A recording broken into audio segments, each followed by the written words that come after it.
क्योंकि हम एक ख़ास माइंड की ख़ास फ्रीक्वेंसी पे होते हैं।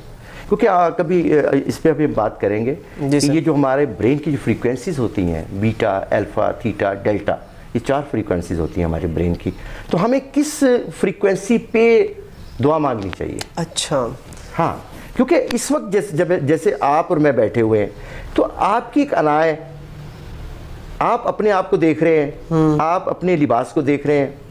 और मुझे यकीन कीजिएगा कि मैंने नमाज जब पढ़ता हूँ ना, तो मुझे तहज्जुद गुजारी सबसे अच्छी लगती है। अच्छा। इसलिए कि 1 to 1 मुलाकात होती है और कोई शख्स आपके साथ खड़ा नहीं होता, तन्हाई होती है। हाँ। दूसरा, कंपैरिजन करता है। ब्रेन की प्रॉब्लम और भी है, कंपैरिजन करता है। वो गाड़ी की चाबी को देखेगा, उस लिबास, उसकी आउटफिट को देखेगा, उसकी हैसियत को देखेगा, देखता है। क्योंकि अना है ना, मेरे अंदर भी है, आपके अंदर भी अना है, तो अनाओं का टकराव भी होता है। और दूसरा, टाइम और स्पेस होता है। इस वक्त क्योंकि मैं इस वक्त, आप और मैं बीटा लेवल पे हैं, यानी शऊर के उस लेवल पे हैं। और जैसे ही हम शऊर के उस लेवल को क्रॉस करके हम अल्फा लेवल पे जाते हैं, तो वहाँ दुआ ज़्यादा कबूल होती है।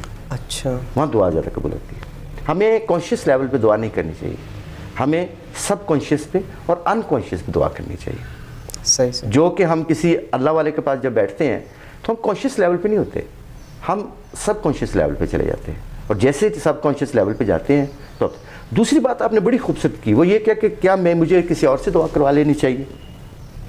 करवा लेनी चाहिए, बिल्कुल करवानी चाहिए। वैसे तो सबसे ज़्यादा जो आपकी प्रॉब्लम है, जो आपका इशू है, जो आपका चैलेंज है, उसको सबसे ज़्यादा आप समझते हैं, दूसरा नहीं समझ सकता। लेकिन वो इखलास से कर रहा है आपके लिए, तो अल्लाह ताला उसके इखलास की कदर करते हुए वो आपको उस प्रॉब्लम से निकाल देते हैं और वो चीज़ अता कर देते हैं जो आप अल्लाह से मांगना चाहते हैं। बिल्कुल सही। इसलिए किसी से मंगवा लेनी चाहिए दुआ, मेरे ख्याल।